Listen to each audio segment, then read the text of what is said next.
naza mwajyahe aracyari Mr Obedi kuri the mic. Iyi ni episode ya gatatu. Reka dutangire rero nuko dutangiriye hamwe twari twarangirije episode ni gatatu. Iyi ni special force. Okay, twatugabo twaraje twitegerezaho wa undi w'umwicanyi nawe ari kumwe n'aba yabiyunzeho neza cyane.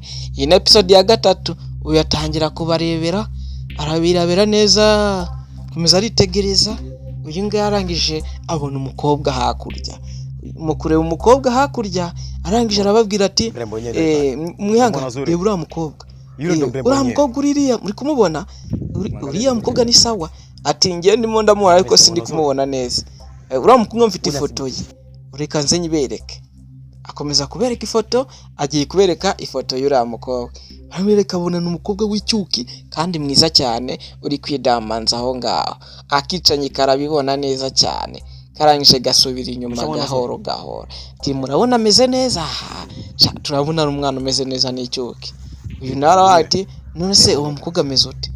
Yego uwo mukobwa ameze neza, rero mugende mumuzane hano mwangiza tujye kumugurisha, kuko babonye ari umukobwa mwiza cyane w'icyuki. Baravuga ati nawe bajya kumugurisha.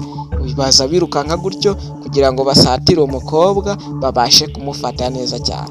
Akiri hano uyu nawe aza yicatira, uyu araza aramusatira atangira kumufata ku ngufu. Uyu mukobwa nawe agaragara ko yihagazeho, kagabo karagigira nawe. Umukobwa arahaguruka arangije yirwanaho gutyo, arasaba ubufasha, ubufasha. Umukobwa abonye nta bufasha afite arangije ahitamo kwirwanaho. Yahisemo kwirwanaho amutera imigeri, akabonye akuse bine wacu. Umukobwa arirukanka acaho gutyo. Mukureba inyuma yahise agwa hasi. Uyu mukobwa akomeza kwirukanka akina yerigitsi. Bicanye natwo tumuzi inyuma. Uyu musore twababonye n'abicanyi kandi babi cyane bakomeye, bakomeza kwirukanka. Hakurya hari akagabo kibereye muri siporo. Umukobwa nawe atangira gutaka ubufasha. Kagakobonye ubufasha kaza kirukanka. Nawe karaza kabakwiga tumugeri gashira rasi ku ruhande, atangira kurwana nawe cyane gatabara. Rero umukobwa gasikabugaga ko ari indwanyi, gakubita abantu babiri fight, bagatereka no ku ruhande bagatanga imigeri. Umukobwa abona ibintu biragoye cyane. Abonye ibintu bigoye cyane, uyu nawe arahaguruka ariko yihagarara. Wa undi nawe wari ufite icyo yabuze n'agahinda kenshi tutaramenya icyo yabuze, naho yari araho ku ruhande. Rero arimo arabyitegereza neza cyane, ntacyo yari gukora kuko we yari yifitiye agahinda. Aba bakomeza kurwana n'uyu nguyu arabakubita baracabiranya tukabona rucabiranya, aduta nk'imigeri yasatira kamwe atamwe akanda afite umugeri. Wowe fata imigeri gashira hasi, urana wamuta nk'umugeri fight. Ugabona ibintu bizoroha bamuta nk'umugeri. Rero uratubonye ko umugabo akomeye, turangije ducaho turirukanka turahunga. Umuhigo watwo baba ubuze gutyo. Akana ko kakiryamyaho kabona inshuti zako zirirutse. Bose n'ubwicanyi twabonye niko bukora. Rero sasa iyi ni episode ya gatatu dutangiranye ku ruhande. Tugaruka aha, uyu ni boss bigaragara ko ari umupolisi ari ku nshingano ze. Uyu mupolisi rero ari kumeza atumika ku ruhande gutyo. Ku muryango hari uwakomanza arangije avuga ati niwinjire. Hinjira nk'umukobwa umeze uko, bigaragara ko akora kuri reception. Ati hero boss afande, hero ati sora afande, ati hari umuntu udasanzwe uri kugushaka ari hanze. Ati uwo muntu udasanzwe umugabo ati ni umuntu w'igitsina gabo. Rero yambwiye ngo yitwa Kanozo. Uwo rero Kanozo ati ni Mr Kanozo ko mumubwira ze hano ni umushyitsi. Boss rero aramwe ati umushyitsi bamwinjize. Umushyitsi rero bajya kumureba neza cyane, aguma mu kazi ke akora kanaka.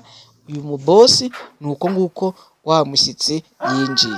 Ati hero Mr Kanoza, ati deya urakomeye umeze neza nshuti yanjye, turakoze. Yumvamo rero aha ni mu rugo, ahangaha ni muri biro. Okay, amakuru mashya. Ati narinje hano hari ikintu nshaka kwereka. Okay, ikintu nshaka kunyereka muri office. Ati uko n'ukuri ndashaka ubufasha bwawe. Okay, ubufasha? Ubufasha gute? fasha gute ati twebwe iyo umuntu ageze hano ubundi aba yafashijwe ati nkeneye abantu bato cyane kandi abantu bato banyeskotinga kuko hari umuzigo nshaka gutwara abo bana banyeskotinze kandi bakangeza aho bita kuri Goduni tuhazi ati ngewe mba nkeneye abantu barinda Mr Kanezo shaka abantu bakurinda genda afande kandi ukomeye mu gipolisi rero kurinda abantu umutekano ndetse n'ibyabo ni inshingano zanjye hagati aho rero amategeko nyatwara mu biganza byanjye. Okay, thank you very much, turakoze cyane ntugire ikibazo brother, uraza kwishima ibi nawe akomeza kwitegereza turaza kwishima ati kuramo amayobera none se aka kanya inshingano zanjye niziye muri ibyo rero kuba free kurangiza inshingano zanjye mu mategeko nta kindi kintu nkora nzana abantu nkora akazi amagambo dokima n'ibiki ati wiki niyo mikino iyo ni imikino y'abana akomeza kumubwira okay ati uze kunsanga mu rugo aribyo tuze kubwira ati sorry boss reka manze mvugane n'umuntu kuri phone nk'umunota umwe ndaje rero uyu mugabo ahaguruka aho ngaho aje kuvugana n'umuntu kuri phone tugaruka ku ruhande wa musore wa undi wahamagawe no wa mukobwa muri episode ya kangahe ya kabiri wibuke ko yari ya gatatu. Uyu musore yaraje guhura n'umukobwa ahangaha arangije aritegereza buri umuntu umukobwa ntawe ubashije kuboneka. Umukobwa wibuke ko hari umutabazi wamutabaye abicanyi bari bagiye kumufata, arafata telefone arahamagara, mu guhamagara telefone ikomeza gucamo, gusa mu gucamo ntagire uyitaba. Uyu musore arongera arahamagara, mu guhamagara yumva amajwi ya telefone irimo isonero hafi, arangije arigira neza cyane gabashe kumva ijwi riri guturuka, gusa yumva riri guturuka hakunino. Akomeza aza yumva ahengereza gake gake telefone atabasha kumva kureba telefone yarayibuze neza cyane. Akomeza arayishakisha ayisanga aho ngaho ku ruhande. Iyi rero ni ya telefone ya wa mukobwa. Umugabo uti hey, telefone se iyi hano ikora iki?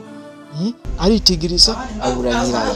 Uyu mugabo wavuye kuri telefone abati nta kibazo, ibintu byose bimeze neza, ndabizi nta kazi, ariko akazi no kuvugana n'abapolisi, akazi kacu kurinda abantu n'ibyabo, nibyo dukora ngaha. Ati nta kintu kigoye kirimo, ati ndabizi rero brother turaza kuvugana kamencomotse. Uyu mukira amubwira ati urakoze cyane rikamu, ati abasore banjye ndaza kubahamagara baze kuza, ndaza kuguhamagara nta kibazo kandi urakoze cyane. Boss niko yamubwiye. Uyu nawe ati Mr urakoze cyane nawe kuba waje. Uyu namubaza ati se bari abantu urabazi? Ati baranabonze gusa icyo nabonye cyo n'abantu babi. Naravuga ati ugomba kubimenya nyine hari abantu babi. Nusu ubundi ni gute bakuzi? Uyu nguyu yazasanga aba bari kuganira biramutungura cyane. Umukobwa ari ku ruhande ati baby uri gukora iki hano? Uyu nguyu arabaza none kutambwira uri gukora iki hano? Umukobwa ati nshingukaho wowe. Amurya n'ikintu kigisha abakobwa baragafashe amurya igisi. Ati si ukubera wowe watinze utumye mangayika, natekereje kuri bagirire ku gihe ariko watinze. Ati se nibiki byabaye? Ati umva brother ntabwo cyoneye gukora ibintu byinshi. Ati umukobwa wawe namutabaye hari abantu barimo bashaka kumugirira nabi. Uyu nguyu araza abegera ati uko niko kuri brother. Ati nanjye ubwanjye nabyitegerezaga, asibye n'ibyo byaranancenguye kuko nanjye byambayeho. Ayo musore bigaragara ko nawe byamubaye, ariko hagati abo bantu rero ashitse kumfata bakunda gufata abantu b'abagore gusa. Nawe ati yego n'abantu b'abagore gusa, none se umugabo amufata bamushaka iki? Uyu ngo aravuga ati ntangi nari mfite umuntu umukunzi wanjye, nahi baramufashe gutyo, ni wowe uri ku ifoto ari kubereka. Uwo rero mu kumufata uyu mukobwa bigaragare ko yari umukunzi. Nose uyu mukobwa muto yawe byagenze ute? Aba bantu baraje baramucakira baramuyora. uyu mukobwa akomeza kwitegereza ati ndibuka umunsi umwe nari yaravuye iwabo, uwo munsi ndifuza iyaba utarabayeho. Uyu musore ni umunsi umwe n'inkuru agiye kutuganiriza. Uyu musore arihagarariye ahangaha ku ruhande ameze neza cyane, arimo acata akora naka azamura agira ate ibintu byinshi cyane. Wa mukobwa yatwerekaga ku ifoto uko niko yaje. Umukobwa aturuka aho ngaho arangije akata inyuma ye, umusore yari yamwirengagije neza cyane, arangije arahindukira ati ukeka ko ntari nakubonye, warigize ngo rero ugiye kubaga surprise. Ati baby ibintu bimeze bite? Ati watinze? Ati natinze ndi mu rugo mu kazi, ndi koza amadishi, ndi koza ibintu, niyo mpamvu natinze. Umusore aruhutse umutima ati okay, ibyo ngibyo byitaho by'uko watinze, ikintu cy'ingenzi ni uko hageze. Rero inshingano zanjye ubu zatangiye. Ati njye nageze aha kare ko nari ngutegereje cyane, ndabizi ko wasize ibintu byinshi mu rugo, ngo hari surprise ngufitiye. Ati baby urabizi ndagukunda cyane, niyo mpamvu naguteguriye agasiripurizi. Umusore nawe ati urakoze, iyo surprise ni iyihe? Umukobwa aravuga ati ngaho funga ayo maso yawe nonaha funga ayo maso yawe nkwereke. Uyu musore nuko bamwambitse impeta. Nuko tugakomeje, umukobwa yambitse umusore impeta nziza cyane. Uyu musore akomeza kumva aho ngaho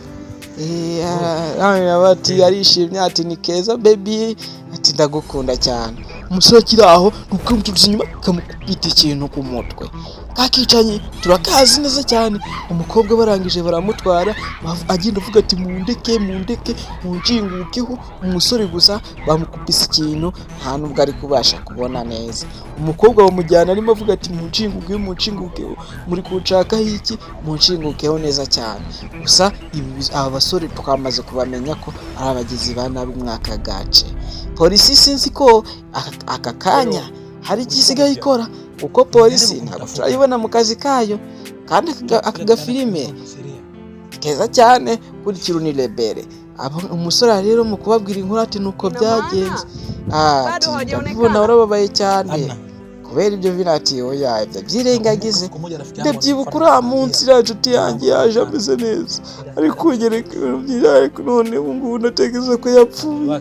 Uyu namufata ku rutugu amubwira ati ihangane, mese nk'ari bizamuri gucamo, gusa wihangane, ariko aka kanya nawe ujye mu rugo kandi muri kirafuru mwirinde cyane. Uyu musore abagira inama ntati murakoze cyane kuba mwamfashije, kandi iyo mutaza kuba mwebwe simba ameze neza. Umukobwa niko abwiye uwo musore. Aravuga ati rero gahunda ni ukujya mu rugo umuntu akicunga aka kanya. Uyu nawe avuga ati ntimugire ikibazo, igihe muzaga gukenera ubufasha muzajya muhamagara polisi aka kanya gitaraganya, mumenyeshe ibyabaye, kuko ibintu nk'ibi biba bibaye biba bigomba gukemurwa. Kuko abantu bafata abana b'abakobwa bakabajyana, tuzayo babajyanye naho baberekeza. Uyu nguyu kubwo musiro ati kundikura wumve unshingukeho yitwara. Uyu nguyu akomeza kwitegereza neza cyane ati sorry brother, sorry cyane kuko ndika bazi ikintu, ariko wirinde wiyiteho kandi ube patient, witunge cyane, ujye ubibwira na polisi ako kazi nakaye. Yarabwira ati nta kibazo brother, nzabyitaho cyane kandi ndihangana cyane. Uko batandukanye ako kanya, umusore nawe aguma kuza ku ruhande n'umushari we batunganye cyane. Ati baby baburira aragumbye ko nageze kare. Umuntu babwira ati none na wambwiye kuri ubuze kuhagira kare, ubwo nshingukaho neza cyane. Nuko turangije episode ya 3, dusubire muri episode ya 4. Iyi yari Special Force, yari Mr. Obed kuri the mic. Ikambashiri mu karimbo keza, nizere ko nako mugiye kukumva. Ciao ciao.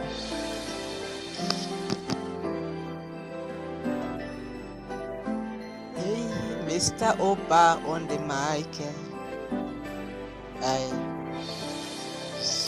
Biryoshye kugira umuntu akwitayeho, akaraza inshingano ibyawe byose kurusha uko wowe ubyitayeho. Uwo muntu numubona uzamumenya ukaboneka rimwe, uzabona impinduka zose numara kubona umukunzi wawe. Uwo muntu numumenya uzabona impinduka mu buzima, uzahora ufite amahoro kurusha uko wari ubyitayeho. Nyamara ntuzikongera vuga iby'ukuri kuko mbivuga, urukundo mfite rwari rwinshi kuko rwahoze mu mutima. C'est ça la vie, aïe, c'est ça la vie, aïe, c'est ça la vie, aïe, ubu nibwo buzima. C'est ça la vie, aïe, c'est ça la vie, aïe, c'est ça la vie, aïe, ubu nibwo buzima. Umutima wanjye wose urahari, urahari kurusha uko njyewe mpari, kandi mbibona muri buzima.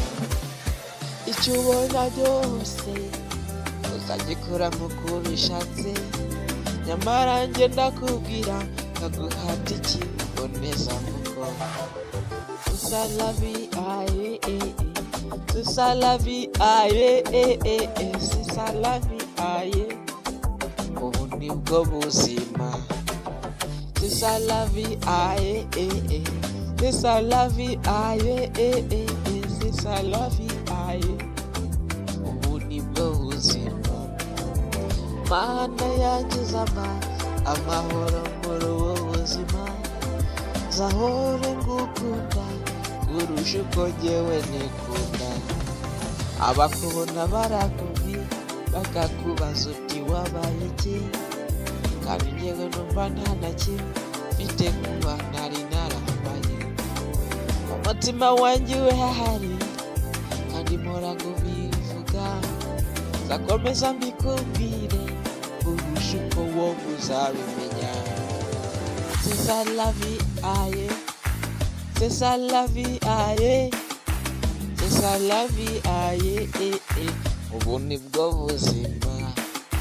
C'est ça la vie, aïe, c'est ça la vie, aïe, c'est ça la vie, aïe, ubu nibwo buzima.